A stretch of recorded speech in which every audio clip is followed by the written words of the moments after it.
తెలంగాణ మంత్రులకు అసలు ఏమైంది? వాళ్ళు మరీ అంత బిజీ అయిపోయారా? కనీసం 3 నెలలకు ఒకసారి కూడా అది రోజులో 1 గంటన్నర సమయాన్ని పార్టీ నాయకులు కార్యకర్తల కోసం కేటాయించడం లేదా? అది తీరిక లేకనా, కేడర్ సమస్యల్ని వినే ఓపిక లేకనా? అలాంటప్పుడు పార్టీ ఆఫీస్లో ప్రోగ్రాం మొదలు పెట్టడం ఎందుకు? మధ్యలో ఆపేయడం ఎందుకు? అసలు ఆ కార్యక్రమం పేరేంటి?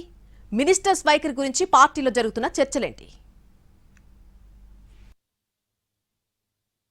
తెలంగాణలో కాంగ్రెస్ పార్టీ అధికారంలోకి వచ్చాక కాస్త డిఫరెంట్ గా ఆలోచించారు.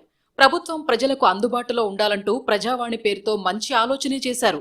దరఖాస్తుల్ని స్వీకరిస్తున్నారు. అయితే ఇది కాంగ్రెస్ కార్యకర్తలకు కూడా అందుబాటులో ఉండాలని అనుకున్నారు పీసీసీ చీఫ్ మహేష్ గౌడ్. కింది స్థాయిలో ఉండే కాంగ్రెస్ కార్యకర్తలకు సంబంధించిన సమస్యల పరిష్కారం కోసం పార్టీ ఆఫీస్ గాంధీ భవన్లో మంత్రులతో ముఖాముఖి కార్యక్రమాన్ని మొదలుపెట్టారు. ఈ ఆలోచన కూడా మంచిదేనన్న ప్రశంసలు అప్పట్లో వచ్చాయి. ఈ కార్యక్రమానికి పార్టీ నాయకులు, కార్యకర్తలతో పాటు సాధారణ ప్రజలు వచ్చి కూడా నేరుగా సమస్యల్ని చెప్పుకొని వినతి పత్రాలు ఇచ్చేవారు. మొదట్లో మంచి రెస్పాన్స్ వచ్చింది కూడా.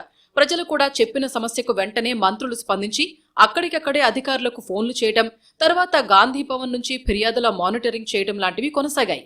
దీంతో ముఖాముఖి ప్రారంభించిన 2-3 వారాల్లోనే గాంధీ భవన్ కి వచ్చే వాళ్ల సంఖ్య బాగా పెరిగిపోయింది. బ్యారికేడ్స్ పెట్టి కంట్రోల్ చేయాల్సి వచ్చింది.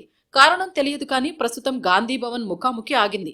కనీసం ఆగిందన్న సంగతి ప్రజలకు తెలియచేస్తే బాగుండేది. అధికారికంగా ఆ విషయంలో ఎలాంటి ఇన్ఫర్మేషన్ లేదు. సమస్యలు చెప్పుకోవడానికి కొన్నాళ్ల పాటు సాధారణ ప్రజలు గాంధీ భవన్ కు వచ్చారు.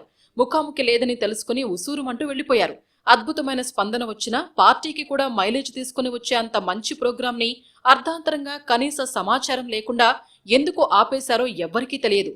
మరోవైపు మంత్రులు జిల్లాలకు వెళ్లినప్పుడు ఖచ్చితంగా డీసీసీ కార్యాలయానికి వెళ్లాలని నిబంధన పెట్టింది పార్టీ. కానీ గాంధీ భవన్ కు ఖచ్చితంగా వచ్చి తీరాలన్న రూల్ ఎందుకు పెట్టలేదన్నది పార్టీ వర్గాల ప్రశ్న. ఇక్కడ కూడా అదే రూల్ పెడితే బాగుండేది కదా. పార్టీ కోసం పనిచేస్తున్న కార్యకర్తలు, నాయకులు సెక్రటేరియట్ కు వెళ్లి చెప్పుకోలేని సమస్యల్ని పార్టీ ఆఫీసులో చెప్పుకోగలుగుతారు కదా అంటూ స్వరం గట్టిగానే వినిపిస్తోంది. చాలా రోజులుగా మంత్రులు గాంధీ భవన్ కి రావడం మానేశారు. దీంతో పీసీసీ చీఫ్ మహేష్ గౌడ్ మంచి ఉద్దేశంతో కార్యక్రమాన్ని ప్రారంభించినా మంత్రులు సహకరించడం లేదా, వాళ్లకు అస్సలు సమయమే దొరకటం లేదా అనే చర్చ కూడా మొదలైంది. పార్టీ ఆఫీస్ కోసం గంటన్నర సమయం ఇవ్వడానికి మంత్రులు ఇబ్బంది పడితే ఇక కార్యకర్తలు, నాయకులకు ఏం సాయం చేస్తారనేది అసలు ప్రశ్న. మంత్రులు ప్రజలకు ఎంత దగ్గరగా ఉంటే అన్ని సమస్యలు తెలుస్తాయి, పరిష్కారాలు కనిపిస్తాయి.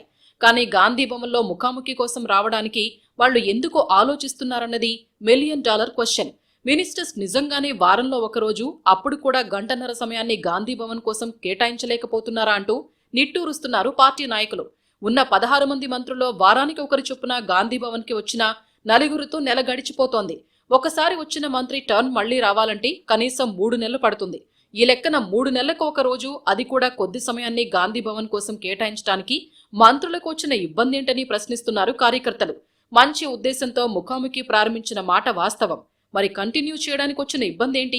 మంత్రులు పార్టీ క్యాడర్ కు ముఖం చాటేస్తున్నారా, లేక వాళ్ల సమస్యల్ని వినే ఓపిక వీళ్లకు లేదా అన్న ప్రశ్నలకు అట్నుంచే సమాధానం రావాలి.